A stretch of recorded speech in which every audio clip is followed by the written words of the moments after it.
आज आइए हम खुदा के कलाम का मुताला वाज़बा उन्वान खुदा के मुजस्सम होने पर बनी आदम का रद्द अमल से करते हैं। जब हम ये खबर पहुंचाते हैं कि खुदा मुजस्सम होकर जमीन पर आए थे, तो बाज़-औक़ात शायद हम सोचें कि लोग परेशान होंगे और यूं खुद कलामी करेंगे कि क्या ये चर्च अजीब नहीं है। ताहम खुदा ने पेशतर ही हमारे लिए आज़ादाना मुनादी की राह खोल दी थी, चूंकि हम उस बात की तस्दीक करते हैं जो किताब मुक़द्दस में मौजूद है। इसलिए ऐसे लोग हैं जो अगरचे अदम मार्फत के बायस हमें सताते थे, पर आखिरकार वो सच्चाई को समझ गए और तब से अपने ईमान पर बड़े जोश से कायम हैं। इब्तदाई कलीसिया के ज़माने में रूनुमा हुए ऐसे हालात हम देख सकते हैं। जब इब्तदाई कलीसिया ने इस खबर की मुनादी की कि यीशु मुजस्सम खुदा हैं, तो खुशखबरी का दरवाज़ा ज़ोरदार तरीके से वसी खुल गया था। नतीजा लोगों की तवक्का से बिल्कुल मुख्तलिफ था।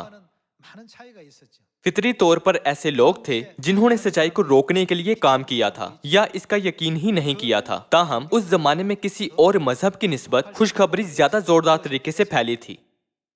इसी तरह इस जमाने में रहने वाले हम लोगों को भी ज्यादा मेहनत से बाप और माँ के मुतालिक मुनादी और गवाही देनी चाहिए। इसके अलावा हमें हमेशा नबूवतों को भी ध्यान में रखना चाहिए। हमें अपने आप से पूछना चाहिए कि ये नबूवत मुझे कहाँ ले जा रही है। हम कैसे खुशखबरी की सच्ची राह पर चलने की यकीन दहानी करें। आइन किताब मुक़द्दस से इन मामलात का एक एक करके जायजा लेते हैं। खुदा का मुजस्सम होकर आना ये एक नाकाबिले यकीन वाकया है। ये कुछ ऐसा है जिसे लोग आम तौर पर अपनी रोजमर्रा जिंदगी में हर रोज नहीं सोचते हैं। बनी आदम क्या रद्द अमल दिखाएंगे अगर खुदा को बतौर इंसान जिस्म में आना पड़े। मुख्तलिफ अक़साम के रद्द अमल होंगे। इसीलिए पहले पतरस की किताब में पतरस रसूल ने कहा, तुम ईमान लाने वालों के लिए तो ये कीमती है, मगर ईमान ना लाने वालों के लिए वो कोने के सिरे का पत्थर और ठेस लगने का पत्थर है। हमेशा दो रास्ते होते हैं, ईमानदारों की राह और बेईमानों की राह। बेईमानों के बायस हमें हरगिज अपने ईमान को तर्क नहीं करना चाहिए। बेईमानों के ख्यालात की बिना पर हमें अपने ख्यालात को तब्दील नहीं करना चाहिए। अगर बेईमान जहन्नम में जाने के मुतालिक सोचते हैं, तो हमें उनके जहन्नम में जाने के ख्यालात में शामिल नहीं होना चाहिए। क्या होना चाहिए? चाहे दुनिया में हर कोई मसीह को जैसा भी समझे, पर हमें उस ईमान की जानिब आगे बढ़ना चाहिए जो खुदा ने हमें दिखाया है। कम से कम एक बार हमें खुद से पूछना चाहिए कि बनी आदम क्या रद्द अमल दिखाएंगे अगर खुदा को बतौर इंसान जिस्म में आना पड़े। किताब मुक़द्दस में मुख्तलिफ लोगों के जरिए से देखते हैं कि पैदाइश बाब 18 आयत 1 में उन्होंने क्या रद्द अमल दिखाया था। फिर खुदावंद ममरे के बुलूतों में उसे नजर आया और वो दिन को गर्मी के वक्त अपने ख़ैमा के दरवाजे पर बैठा था, और उसने अपनी आंखें उठाकर नजर की और क्या देखता है कि 3 मर्द उसके सामने खड़े हैं। वो उनको देखकर ख़ैमा के दरवाजे से उनसे मिलने को दौड़ा और जमीन तक झुका और कहने लगा कि ऐ मेरे खुदावंद, अगर मुझ पर आपने करम की नजर की है तो अपने खादिम के पास से चले ना जाएं, बल्कि थोड़ा सा पानी लाया जाए और आप अपने पांव धोकर उस दरख्त के नीचे आराम करें। मैं कुछ रोटी लाता हूं, आप ताजा दम हो जाएं, तब आगे बढ़ें, क्योंकि आप इसीलिए अपने खादिम के यहाँ आए हैं। उन्होंने कहा, जैसा तूने कहा है वैसा ही कर। और अब्राहम डेरे में सारा के पास दौड़ा गया और कहा कि 3 पैमाना बारीक आटा जल्द ले और उसे गूंथ कर फुलके बना। और अब्राहम गले की तरफ दौड़ा और एक मोटा ताजा बछड़ा लाकर एक जवान को दिया और उसने जल्दी जल्दी उसे तैयार किया। फिर उसने मक्खन और दूध और उस बछड़े को जो उसने पकवाया था लेकर उनके सामने रखा, और आप उनके पास दरख्त के नीचे खड़ा रहा और उन्होंने खाया। यहाँ खुदा अपने फरिश्तों के साथ अब्राहम पर उस वक्त जाहिर हुए जब वो अपने खेमे के दरवाजे पर बैठा था। खुदा मुजस्सम थे। ये शहादत दिखाती है कि खुदा जिस्म में थे। बस खुदा अब्राहम पर ज़ाहिरी सूरत में जाहिर हुए और मक्खन, दूध और बछड़े का गोश्त खाया। हम इस मंजर को पैदाइश की किताब के 18वें बाब में देख सकते हैं। जब खुदा अब्राहम पर जिस्म में जाहिर हुए थे तो उसका रद्द अमल क्या था? अब्राहम ने अपने सारे दिल से खुदा की खिदमत और इज्जत की। जब खुदा बनी आदम के सामने इंसानी सूरत में मुजस्सम होते हैं तो इस पर बनी आदम क्या रद्द अमल दिखाएंगे? ये आयत हमें दिखाती है उस वक्त अब्राहम का रद्द अमल क्या था जब उसने खुदा को अपने सामने जिस्म में जाहिर होते देखा था। अगरचे हम इस किस्म की एक मिसाल अब्राहम के वसीले देख सकते हैं, पर हम नए अहदनामा में भी इससे मिलता जुलता एक वाकया देख सकते हैं। नए अहदनामा की तरफ जाते हुए आगे बढ़ते हैं। यूहन्ना की किताब के बाब 10 आयत 30 से देखते हैं, मैं और बाप एक हैं। यहूदियों ने उसे संसार करने के लिए फिर पत्थर उठाए। यीशु ने उन्हें जवाब दिया कि मैंने तुमको बाप की तरफ से बहुत तेरे अच्छे काम दिखाए हैं, उनमें से किस काम के सबब से मुझे संसार करते हो? यहूदियों ने उसे जवाब दिया कि अच्छे काम के सबब से नहीं बल्कि कुफर के सबब से तुझे संसार करते हैं, और इसलिए कि तू आदमी होकर अपने आप को खुदा बनाता है। इस आयत में हम देख सकते हैं कि जब खुदा जमीन पर इंसानी सूरत में आए थे तो उन्होंने खुद ऐलान किया था कि मैं खुदा हूँ।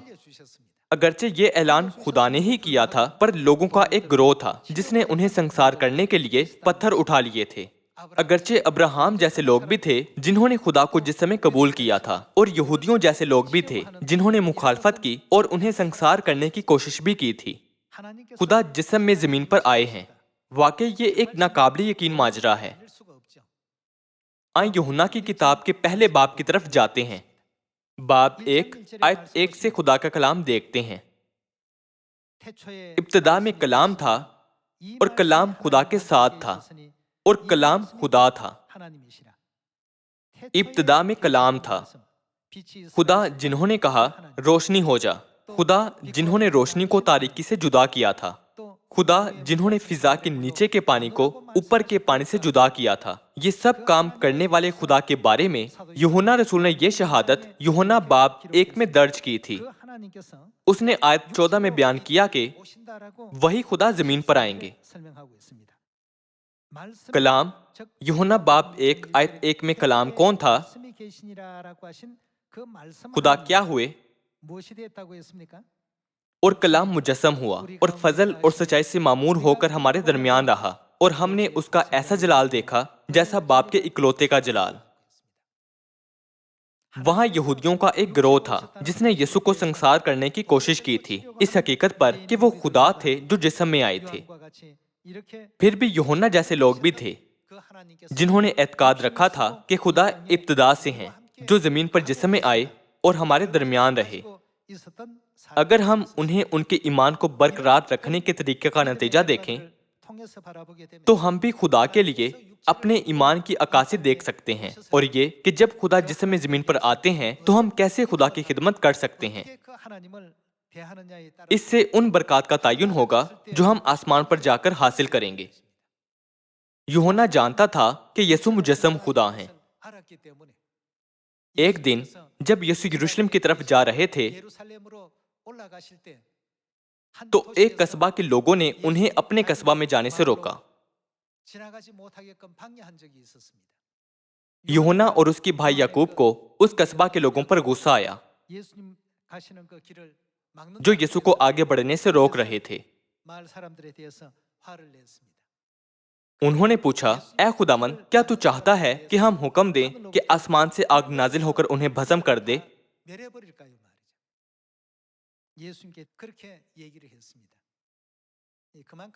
यूहन्ना और याकूब का यीशु पर इतना अच्छा ईमान था। जो लोग नहीं जानते थे कि असल में यीशु कौन थे, वो उन्हें सिर्फ एक आदमी समझते थे। ताहम जब लोग यीशु से इस तरह पेश आए थे तो यूहन्ना और याकूब बर्दाश्त ना कर सके थे। ये चारों अनाजिल में दर्ज है कि इसी वजह से यीशु ने यूहन्ना को बुआ नरगिस नाम दिया था, जिसका मतलब गर्ज के बेटे है। ये दिखाता है कि यूहन्ना किस हद तक यीशु मसीह से मोहब्बत रखता اور عزت اور تعظیم کرتا تھا۔ چونکہ وہ بھی یسوع کی راہ کی پیروی کرنے والوں میں سے تھا، اس لیے ہم دیکھ سکتے ہیں کہ وہ شاگردوں میں سے ایک تھا جس نے یوحنا کی انجیل، پہلا یوحنا، دوسرا یوحنا اور تیسرا یوحنا کے ذریعے سب سے زیادہ واضح طور پر خدا کی محبت کی نوعیت کا اظہار کیا تھا۔ کیا ہوتا اگر خدا کو آج جسم میں آنا ہوتا تو لوگ کیسے رد عمل دکھاتے؟ ہم ساری کتاب مقدس میں لوگوں کی طرف سے اس پر مختلف قسم کے رد عمل دیکھ سکتے ہیں۔ ان میں سے ایمان رکھنے والے لوگ بھی تھے اور ایمان نہ رکھنے والے لوگ بھی تھے۔ بعض نے ستایا اور دیگر نے سرگرمی سے مدد کی، بعض نے احترام سے پیروی کی تھی اور ایک اور نے اپنے لالچ کی بھینٹ چڑھ کر یسوع کو 30 چاندی کے سکوں کے عوض بیچ دیا تھا۔ یوں ہم نئے عہد نامہ اور پرانے عہد نامہ دونوں میں لوگوں کے مختلف اقسام کے رد عمل دیکھ سکتے ہیں۔ تو پھر مجسم ہونے والے خدا کے لیے ابتدائی کلیسیا کے اراکین کے ایمان کے متعلق کیا کہیں گے؟ آئیں دوسرے یوحنا کی کتاب باب 1 آیت 7 سے دیکھتے ہیں۔ کیونکہ بہت سے ایسے گمراہ کرنے والے دنیا میں نکل کھڑے ہوئے ہیں جو یسوع مسیح کے مجسم ہو کر آنے کا کیا نہیں کرتے؟ اقرار نہیں کرتے۔ جو یسوع مسیح کے مجسم ہو کر آنے کا اقرار نہیں کرتے، ان کے بارے میں کیا کہا گیا ہے؟ گمراہ کرنے والا اور مخالف مسیح یہی ہے۔ یہ کہا گیا ہے کہ ایسے لوگ مسیح کے دشمن ہیں۔ جب ہم مجسم خدا پر ایمان کی بات کریں تو ابتدائی کلیسیا اسے کچھ فطری بات مانتی تھی۔ اگرچہ یہودیوں نے یسوع کو ستایا، الزام لگائے اور مخالفت کی اور یہ کہا کہ وہ آدمی ہو کر خدا ہونے کا دعویٰ کرتا ہے، دوسری جانب ابتدائی کلیسیا کے مقدسین نے کہا بے شک واقعی وہ ہمارے خدا ہیں۔ جو ایمان نہیں لاتے وہ مخالف مسیح ہیں، وہ خدا کے دشمن ہیں۔ یہ دیکھتے ہوئے کہ ابتدائی کلیسیا کے اراکین کتنی دلیری سے منادی کرتے تھے، اس زمانے میں خدا کی کلیسیا کے اراکین کو ان کے جیسا ایمان میراث میں پانا چاہیے۔ ہماری کلیسیا ایسا ایمان رکھتی ہے، اس حقیقت کی بنا پر دنیا ہماری کلیسیا کو ایک بگڑے اور خراب نظریے سے دیکھتی ہے۔ تاہم اصل میں یہی وہ لوگ ہیں جو خدا کے مجسم ہو کر زمین پر آنے کا انکار کرتے ہیں۔ یوں وہ اپنے آپ کو ایسے گمراہ کرنے والوں کے طور پر ظاہر کرتے ہیں جو مخالف مسیح کی روحوں کے قبضے میں ہیں۔ یہ سب دوسرے یوحنا کی کتاب سے واضح ظاہر ہوتا ہے۔ صرف ایک یوحنا کا ہی ایسا ایمان نہیں تھا۔ پہلے تimotheus کی کتاب کے باب 2 آیت 4 سے دیکھتے ہیں۔ وہ چاہتا ہے کہ سب آدمی نجات پائیں گے اور سچائی کی پہچان تک پہنچیں، کیونکہ خدا ایک ہے اور خدا اور انسان کے بیچ میں درمیانی بھی ایک، یعنی مسیح یسوع، جو کون ہے؟ جو انسان ہے۔ خدا مجسم ہو کر اس زمین پر آئے تھے۔ اس حقیقت کے احترام میں ہم دیکھ سکتے ہیں کہ صرف ایک یوحنا رسول ہی نہیں تھا جو ایسا ایمان رکھتا تھا۔ پولس رسول جس نے تیموتھیوس کو خط لکھا تھا وہ بھی ایسا ہی نظریہ اور ایمان رکھتا تھا۔ دوسرے الفاظ میں ابتدائی کلیسیا کے اراکین کے لیے مسیح ان کے ایمان کا مرکز تھا۔ تو پھر اس روح القدس کے زمانے کے بارے میں کیا خیال ہے؟ ہمارا ایمان کیسا ہونا چاہیے؟ یہاں تک کہ اگر دنیا ہمارے خلاف ہو جائے اور ہمیں سنسار کرنے کی کوشش کرے، ہمیں زمین پر آنے والے روح اور دلہن پر پختہ اور مطلق ایمان رکھنا ہے۔ ہمیں اس سچائی کی گواہی دینے اور خوشخبری کی منادی کرنے والے لوگ ہونا چاہیے۔ اگر خدا اس زمین پر جسم میں نہ آئے ہوتے تو بنی آدم کا کیا ہوتا؟ کیا بنی آدم کے پاس نجات حاصل کرنے کا موقع ہوتا؟ یسایہ کی کتاب کے 25ویں باب سے دیکھتے ہیں، لو یہ ہمارا خدا ہے، ہم اس کی راہ تکتے تھے اور وہی ہم کو کیا کرے گا؟ بچائے گا۔ اگر وہ نہ آتے تو کیا نجات کا کام انجام پاتا؟ بالکل نہیں۔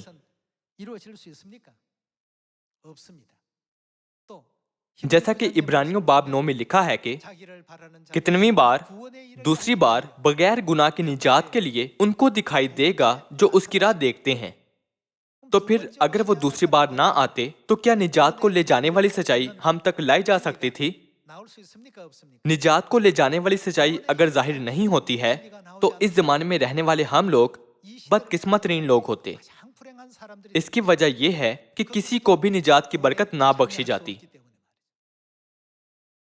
हमें इस अमर पर फख्र करना चाहिए कि बाप और माँ जमीन पर आए, और तमाम बनी आदम के सामने भी इस पर फख्र करें। इस जमाने में हमारे साथ रहने के लिए अगर खुदा जमीन पर ना आए होते तो क्या हम आसमान की उम्मीद रखने के काबिल होंगे? आजकल सारी दुनिया में कोरोना वायरस फैला हुआ है और हत्ता के कदर मुख्तलिफ अकसाम फैली हुई हैं। इसलिए लोग ये सोचते हुए खौफ से कांप रहे हैं कि अगर मैं इस वबा से मर गया तो क्या होगा। इस बेयकीनी में मुब्तला होकर कि मुस्तकबिल में उनके लिए क्या है, हर कोई मौत के खौफ से दिन ब दिन बेमकसद जिंदगी गुजार रहा है। अगरचे लोग इस जिंदगी की सारी मेहनतों से धकेले जाते हैं, आखिरकार वो मर जाएंगे। इन सब बातों के बाद जो वाहिद चीज उनकी मुंतजिर है वो खुदा की अदालत का सामना करना है। इसीलिए हमें अपनी जिंदगियों में हर रोज खुदा को इस जमीन पर जिस्म में आने के लिए जलाल देना चाहिए। अनाजील के इंदराजात में हम देख सकते हैं कि मरियम ने महंगा तरीन इतर यसु के दफन के लिए इस्तेमाल किया था।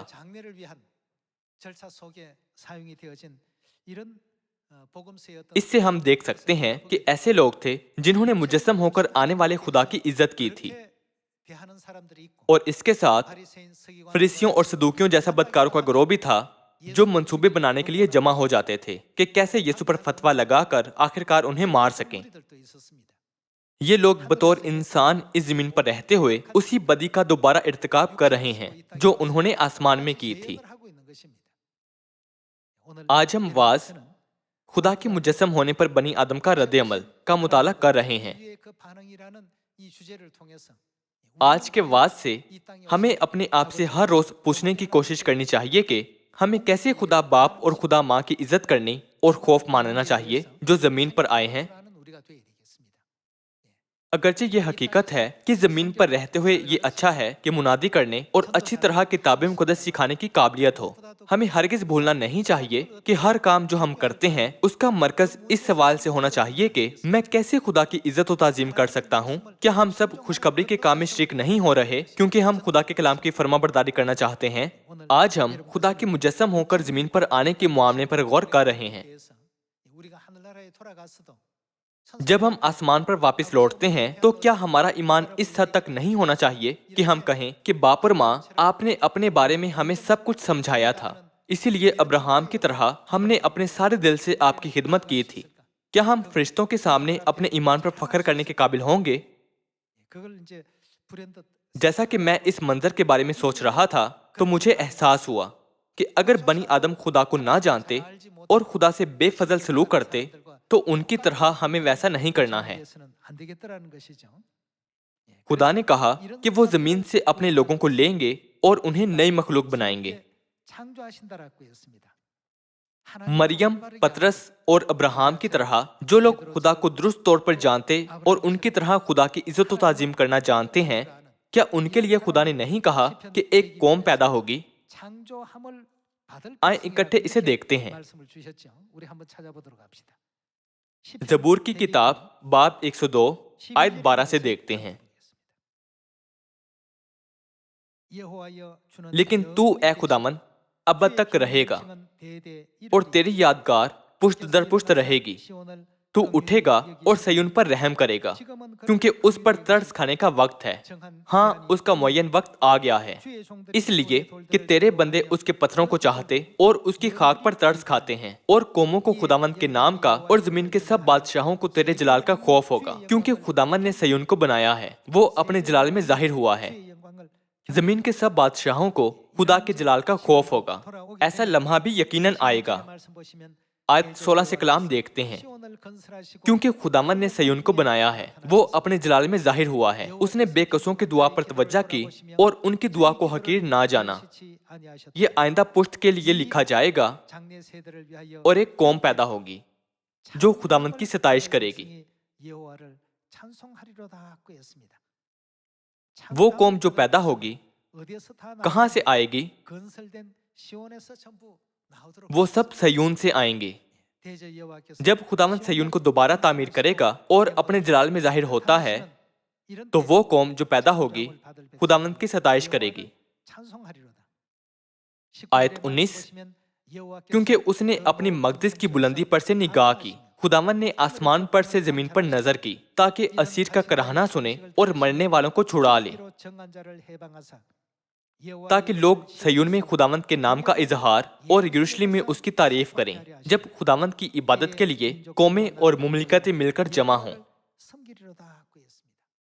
جب خدا کا سارا جلال ظاہر ہوتا ہے تو دنیا کی سب قومیں خدا کی مخالفت کرنے یا خدا سے ان کا جلال چھیننے کی کوشش کی جرات نہیں کریں گی۔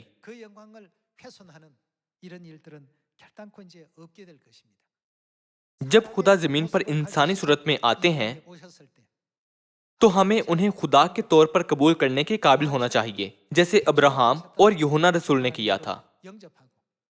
اس حقیقت کے ساتھ ہمیں خوشخبری کی منادی مطلق اور پختہ ایمان کے ساتھ کرنی چاہیے، ورنہ ہم نہ تو سمجھیں گے کہ ہماری نجات کے لیے کیا اہم ہے، اور نہ ہی مسیح کو قبول کریں گے جو تمام بھیدوں کے بھید کے طور پر آئے تھے۔ جو لوگ مجسم ہونے والے خدا کو نہیں پہچانتے وہ مخالف مسیح اور گمراہ کرنے والوں کی روحیں ہیں، لہٰذا ان کے فریب سے گھسیٹے جانے کی ضرورت نہیں ہے، صرف اس لیے کہ وہ ایمان نہیں رکھتے۔ چونکہ ہم سچائی کے گواہ ہیں اور خوشخبری کو جانتے ہیں، اس لیے جو ہم جانتے ہیں وہ ہمیں دنیا کو بتانا چاہیے۔ روح القدس کے اس زمانے میں جو کام ہمیں بخشا گیا ہے وہ گواہوں کا خاص کام ہے، جو اس زمانے میں ظاہر ہونے والے خدا باپ اور خدا ماں کے بارے میں گواہی دیتے ہیں۔ باپ کے زمانے میں گواہوں نے خدا یہوہ کی گواہی دی تھی، اور کیا بیٹے کے زمانے میں گواہوں نے یسوع مسیح کی گواہی نہیں دی تھی؟ جب تک سب لوگوں نے یسوع مسیح کو جان نہیں لیا تھا انہوں نے کتنا دکھ اٹھایا تھا۔ اس زمانے میں بھی بالکل ایسا ہی ہے۔ جیسے کہ ہمیں کورونا وائرس کے باعث مختلف حالات کا سامنا ہے، ہمیں باپ اور ماں کے بارے میں زیادہ مستعدی اور بڑے جوش کے ساتھ سچائی کو پہنچانا ہے۔ ایک بار جب ہم اعلان کریں اور کلام بوئیں تو خدا وہاں سے راہ کھول دیں گے۔ اسی لیے یوحنا رسول اور پولس رسول نے دلیری سے گواہی دی تھی کہ یسوع ہی مسیح تھے۔ پطرس نے بھی یہ کہتے ہوئے گواہی دی تھی کہ آپ زندہ خدا کے بیٹے مسیح ہیں۔ اسی طرح ہم نئے عہد نامہ میں ایسے کئی اندراج دیکھ سکتے ہیں، اور اعمال کی کتاب میں یہ لکھا ہے کہ اور وہ ہیکل میں اور گھروں میں ہر روز تعلیم دینے اور اس بات کی خوشخبری سنانے سے کہ یسوع ہی مسیح ہے باز نہ آئے۔ اور ایسا کچھ نہیں جو ہمیں سکھانے کی ضرورت ہے، یسوع ہی مسیح ہے، وہ مسیحا ہیں جن کا تم انتظار کر رہے ہو۔ جب اس طرح سے خوشخبری کی منادی کی گئی تو لوگوں کے مختلف رد عمل تھے۔ کیا مسیح واقعی زمین پر آئے تھے؟ ہم ان سے ملے ہیں جن کا ہم انتظار کر رہے ہیں، یقیناً یہی مسیحا ہیں، وہ دوسری بار آنے والے مسیح ہیں۔ بعض جبکہ یہ بات تسلیم کرتے ہیں تو دیگر واضح طور پر یہودیوں اور فریسیوں جیسے ہیں جنہوں نے یہ چلاتے ہوئے تذلیل کی اور ٹھٹا کیا کہ کیسے ایک آدمی خدا ہو سکتا ہے۔ کیا اس کی کوئی وجہ نہیں ہے؟ کتاب مقدس نے کیا کہا تھا کہ وجہ کیا تھی؟ یسایہ کی کتاب کے باب 8 کی طرف جاتے ہیں۔ یسایہ باب 8 آیت 13،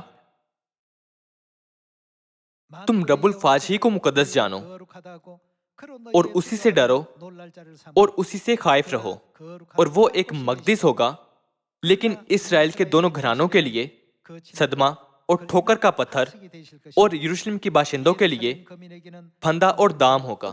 ان میں سے بہتیرے اسے ٹھوکر کھائیں گے اور گریں گے اور پاش پاش ہوں گے اور دام میں پھنسیں گے اور پکڑے جائیں گے۔ کتاب مقدس اور انبیاء نے پیشتر ہی مستقبل میں دیکھ لیا تھا۔ وہ اچھی طرح جانتے تھے کہ کیا ہوگا اگر یہ منادی کی جائے کہ خدا مجسم ہو کر زمین پر آتے ہیں۔ تاہم تمام بنی آدم میں سے وہ جنہوں نے درست طور پر پہچانا اور خدا کے پاس آئے، جو ایمان لائے، خدا کے فرزند اور ان کی قوم کہلائے جا سکتے ہیں۔ خدا ان سے کہتے ہیں تم وہ قوم ہو جو پیدا ہوگی اور وہ قوم جو صیون میں قائم رہنے کی اہل ہے۔ کتاب مقدس بیان کرتی ہے کہ مسیح ٹھیس لگنے کا پتھر اور ٹھوکر کھانے کی چٹان ہوں گے۔ یہ کلام انہیں بخشا گیا ہے جو نجات نہیں پا سکتے ہیں۔ جو نجات پائیں گے ان کے لیے وہ خزانوں کے خزانہ ہیں۔ آئیں پہلا پطرس باب 2 کھولیں۔ پہلا پطرس باب 2 آیت 1۔ بس ہر طرح کی بدخواہی اور سارے فریب اور ریاکاری اور حسد اور ہر طرح کی بدگوئی کو دور کر کے نوزاد بچوں کی مانند خالص روحانی دودھ کے مشتاق رہو، تاکہ اس کے ذریعے سے نجات حاصل کرنے کے لیے بڑھتے جاؤ۔ اگر تم نے خداوند کی مہربان ہونے کا مزہ چکھا ہے، اس کے یعنی آدمیوں کے رد کیے ہوئے پر خدا کے چنے ہوئے اور قیمتی زندہ پتھر کے پاس آ کر تم بھی زندہ پتھروں کی طرح روحانی گھر بنتے جاتے ہو، تاکہ کاہنوں کا مقدس فرقہ بن کر ایسی روحانی قربانیاں چڑھاؤ جو یسوع مسیح کے وسیلے سے خدا کے نزدیک مقبول ہوتی ہیں۔ چنانچہ کتاب مقدس میں آیا ہے کہ دیکھو، میں سیون میں کونے کے سرے کا چنا ہوا اور قیمتی پتھر رکھتا ہوں، جو اس پر ایمان لائے گا ہرگز شرمندہ نہ ہوگا۔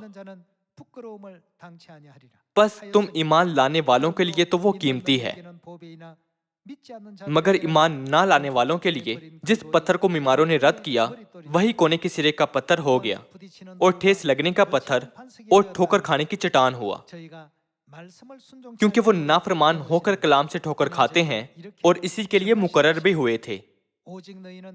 لیکن تم ایک برگزیدہ نسل، شاہی کاہنوں کا فرقہ، مقدس قوم اور ایسی امت ہو جو خدا کی خاص ملکیت ہے، تاکہ اس کی خوبیاں ظاہر کرو جس نے تمہیں تاریکی سے اپنی عجیب روشنی میں بلایا ہے۔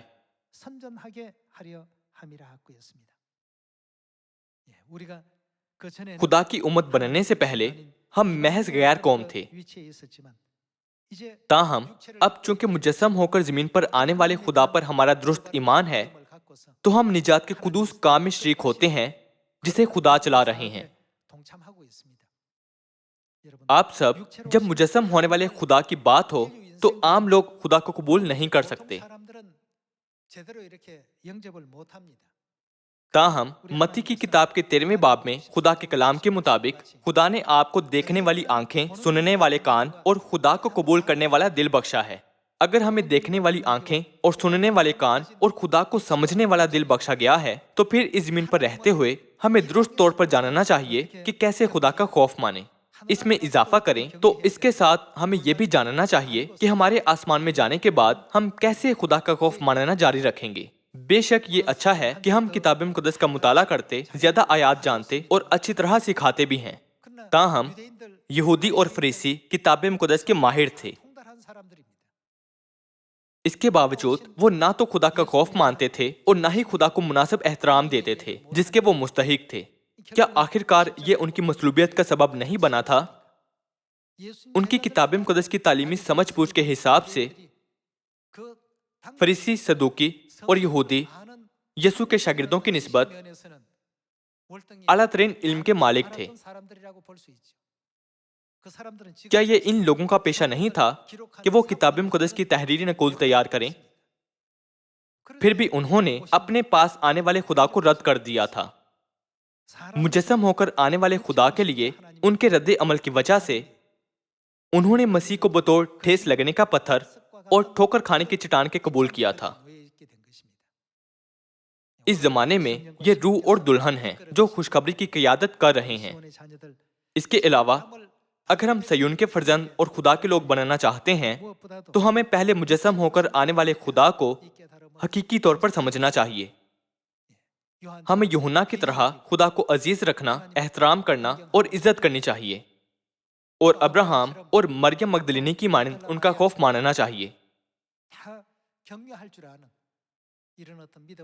ہمیں شکر گزاری سے خدا کے پیچھے پیچھے چلنا چاہیے جہاں کہیں وہ ہمیں لے جائیں، یہ امید کرتے ہوئے کہ ہر کوئی آخر تک آسمان میں داخلے سے نا اہل نہ ٹھہرتے ہوئے برداشت کرے گا۔ میں آج کا واعظ ختم کرنا چاہوں گا۔